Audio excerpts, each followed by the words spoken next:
Hello YouTube.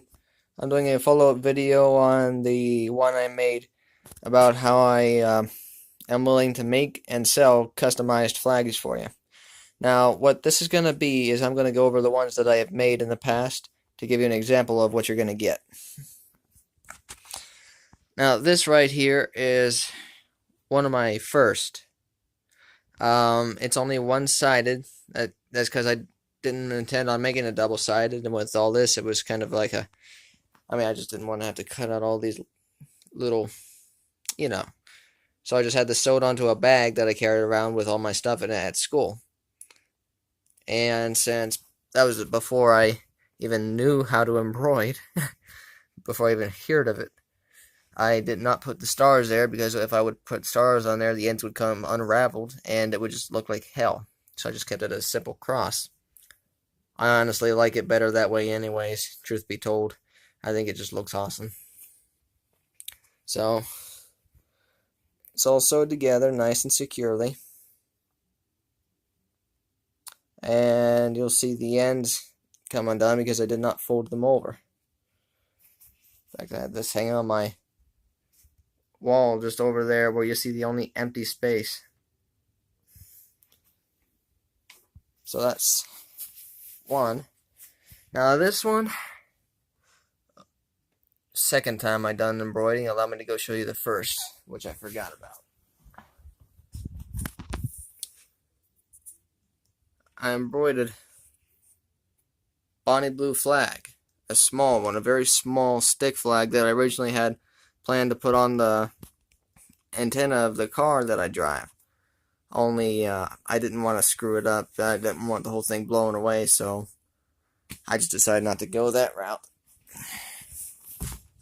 But this is my second time embroidering. I double lapped it with the sewing. First time I'd done that. Embroidered the stars on there, and I think I did a pretty good job on that. And this here string, this is hanging where you see that little silver dot just below the Mayflower ship. That was one of the, actually, yeah, that's the thumbtack where it was hanging.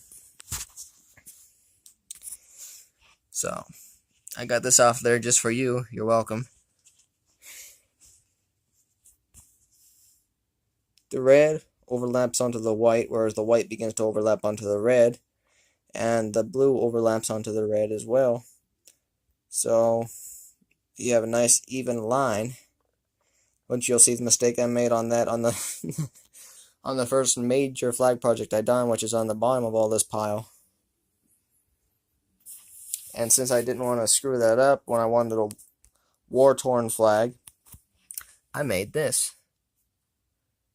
I wrote Dio Vindus on it, means God be our judge, and I embroidered a simple cross on there because I wanted one with a cross on there, about as bad as I wanted a battle-worn flag. So I figured, why not a battle-worn flag of the Lord with a historical aspect to it, because I love history. But I did not overlap on the sewing. I think I'd done that about one time. No, 2 times actually on my current project. Dio Vindus was painted on, not perfectly, because if I tried embroidering that, it would probably turn out to be a mess. Now, I put several, if the camera will focus, I put several holes throughout the flag for, kind of like bullet shots, like musket shots and stuff, and give it a rough, war-torn edge.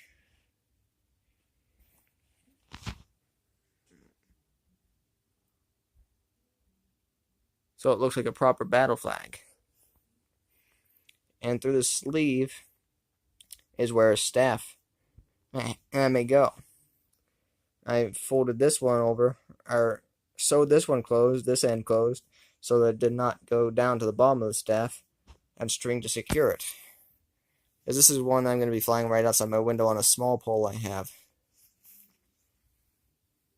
So pretty nice work, I think.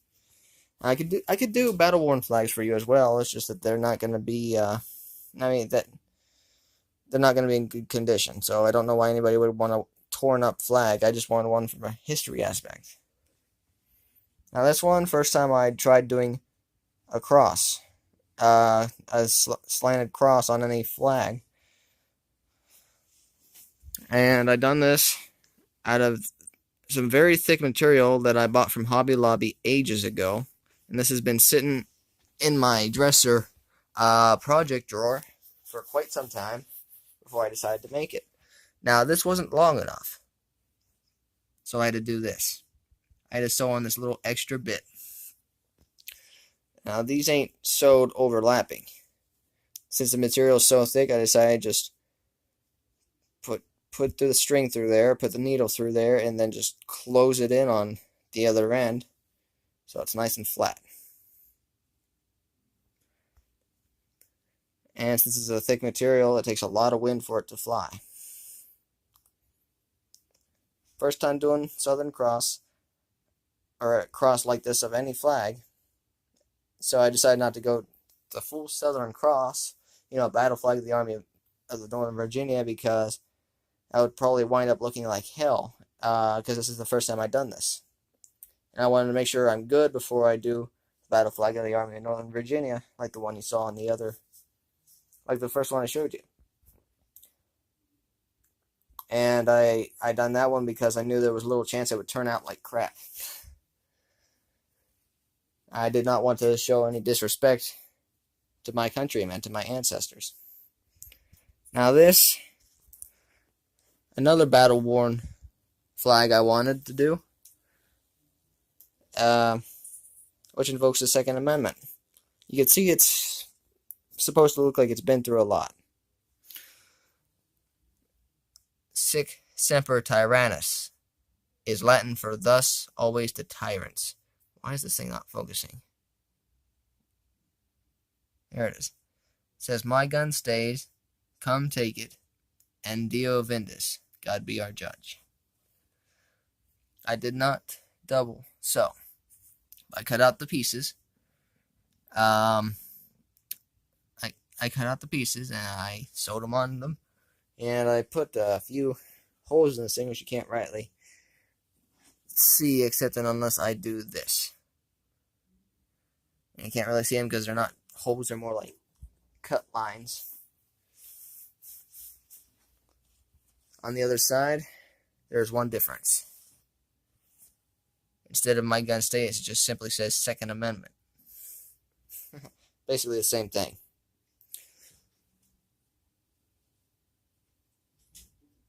So there's that. And this YouTube, current project I'm working on. But this side is done. Again, the phone won't focus.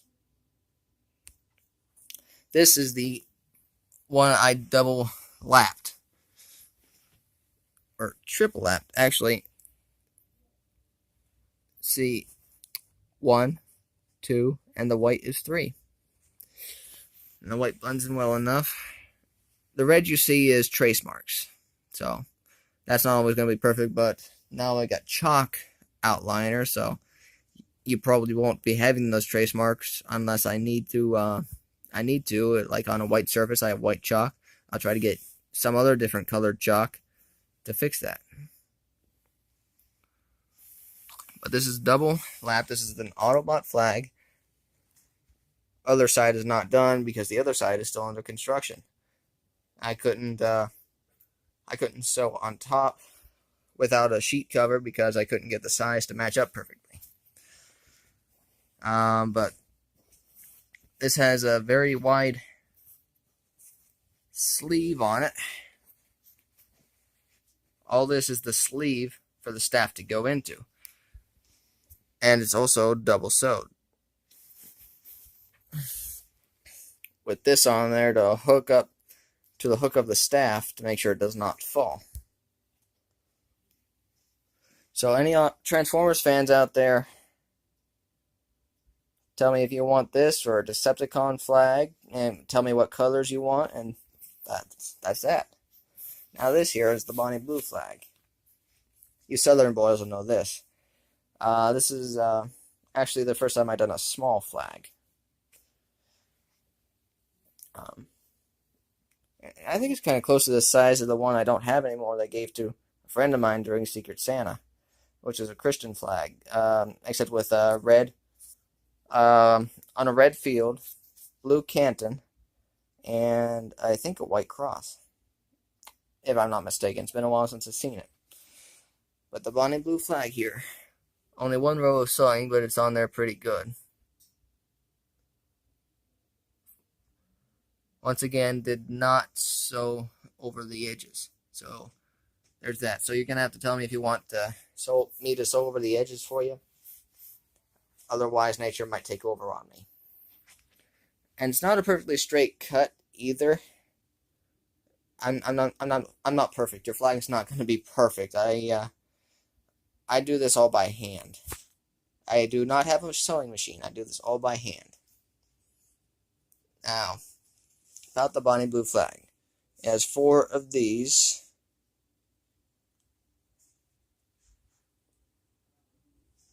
And it's sewed, and they're sewed on in a way to make sure that they're strong enough to withstand the wind. 4 of these little loops. Double-sided, and I matched up the size pretty well. Now we get into the big historical flags, which is 2 of them. 2 in number. I have not yet done Old Glory because I don't want to screw that one up. But I do believe I am at to the point where I could try it without screwing it up. Now this is a Missouri battle flag, if I am not mistaken. Missouri battle flag at the time of the Civil War. The war between the states. And finally, this thing focuses. Now, this is the one with a cross on the blue field, cross towards the staff, with the red fringe surrounding it on all but the staff, the part on the staff. And now this, I recently went over and sewed over, because there were several gaps in there, because I was running out of time and patience. So I just got it good enough for it to be there. And it's going to be held on by a string because, you know, time and patience. But this is nice and strong, because the way I sewed it, I put it on top of I matched it edge for edge, and I sewed it nice and tight. And there's no more gaps, so it's all nice and strong. And it's this was not long after completing this one, which once again, historical boys will recognize the pattern, the basic pattern.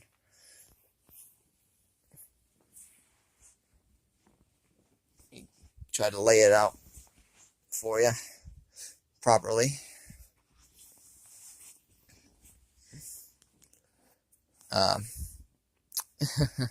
Yeah, I'm not good at this whole YouTube thing, so I can't cut the video to where it's the exciting parts. But come on, for God's sake, focus. Okay, now this is the red, white, and red, otherwise known as the stars and bars. I was kind of debating on solid cross or 11 stars in a circle, because I wanted the historical Southern Cross, or not Southern Cross, this historical stars and bars. But, as I said, first major project, was a bit overwhelmed at the idea of trying to get the stars in the right places. So I just put a simple cross. I did not double sew. As one row of stitching, and as I promised you, here's the mistake. The white overlaps onto the red. The red overlaps onto the white. But the red does not overlap onto the blue canton. So you got this little part hanging down. If I had this red lapping over to the blue, lapping over the blue, you would not have that on either side. But you do on this. As I said, first major project.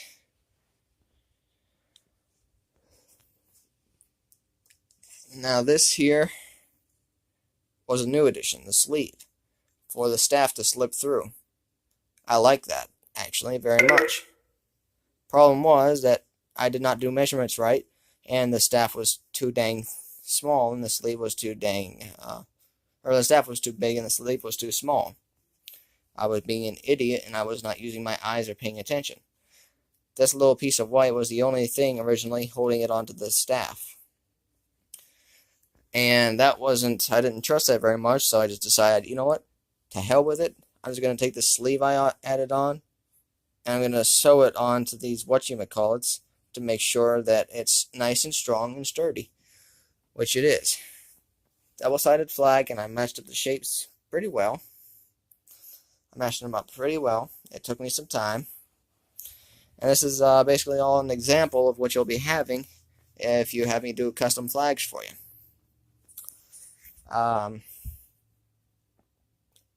I believe I have showed you everything, except on the new flag. The one I'm currently doing, the Autobot flag, if I could find it here. On this, the reason it's 2 bits of one kind of string, like 2 rows of one kind of string and 1 row of regular string. I started out using this sort of metal string, and I was using it because you could barely see it. It does not stand out like regular sewing string, but I think it's some kind of metal too. So it does not tie very well. So I tied it as best as I can, as tight as I can, and I basically 4-knotted it. And you can see the knots on the back. See the knots on the back, so I just decided to go over with regular actual sewing string. And I looped it over the knots on the metallic string for extra security. So it's sewed over 3 times, and just for the sake of consistency, when I'm doing the other face on this, I'm going to double sew with the metallic string on here, the whole face, and I'm going to go through the face with regular white sewing string for the sake of consistency and security. And I tried to I tried with this piece, with a piece of the forehead, to sew on the back here, but I did not match them up proper enough. I did not cut the sizes out perfectly, so I had to take this 3 strips of blue paper or blue fabric that I make into a sheet, because this was the only fabric I had left to match the flag. So I just used that instead of a darker blue fabric. Like this fabric right here, the exact I have left, was big enough to make its own flag out of, honestly. But since a different color would annoy me, I went for the same color for the flag. Went for the same color for the flag, for the sake of consistency, and so it won't annoy me so much. So I'm going to take this, sew it here, on here, in a square, and I'm going to double loop the thread. Or, not thread. I'm going to double loop the fabric. And this thing keeps going out of focus, and I don't know why. Probably because it's simply technology. So I'm going to double loop the fabric when I sew it on there. So remember, I do custom flags. Tell me what colors you want. Tell me if you want it to be sewed and re-sewed. You know, double sewed, double looped, whatever you want to call it. Tell me if you want me to fold over the corners so you don't have this. You know, so it's nice and neat without this. I mean, tell me specifically if you want to fold over the corners. Otherwise, nature might take over. You could tell me, I think YouTube has some sort of way to direct message me. If not, just simply comment to me. No matter how many comments I get, I will read through all of them. I will write every single order down on sticky notes to make sure that I have them, and I have sticky notes pinned to my corkboard Whenever I have the materials and the ability to get to it, which I currently don't at the present moment, but I will get to it. You will receive your order, and I will keep you informed every step along the way. I will tell you if I have the materials at the moment, if possible. If I have the ability to get those materials, I will tell you, or I will tell you when I will have the ability to get those materials.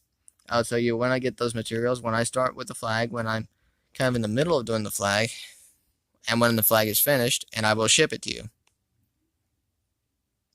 But these flags that I have here, these flags are my personal flags, and I cherish them, and I fly them. So these flags will not be on sale. These are the examples. These are my personal flags. These are examples of what I will be selling you. Yeah, I think that's about covers it. I think that wraps just about everything up. So please do keep me in mind if you want custom flags, or if you just want like a custom towel or something, a customized rag or something of that nature that you want a pattern on, that you cannot find in stores, or that you just want me because it's going to be cheaper. And it sure as hell is going to be cheaper. That's a fact. It's going to be cheaper because I'm selling it to you cheap, and it's hand done, so it's not going to be like a pristine, picture perfect thing. There's going to be some flaws, but those flaws are livable. Those flaws are nothing serious, nothing horrible. It's not like I'm doing the whole dang thing upside down or anything. It comes out pretty well, as you can see in these videos. If you don't want my business, then that's fine. Good luck getting your flag done, or what I do suggest is start making your own flags or towels or whatever. Because honestly, it's peaceful, it's enjoyable.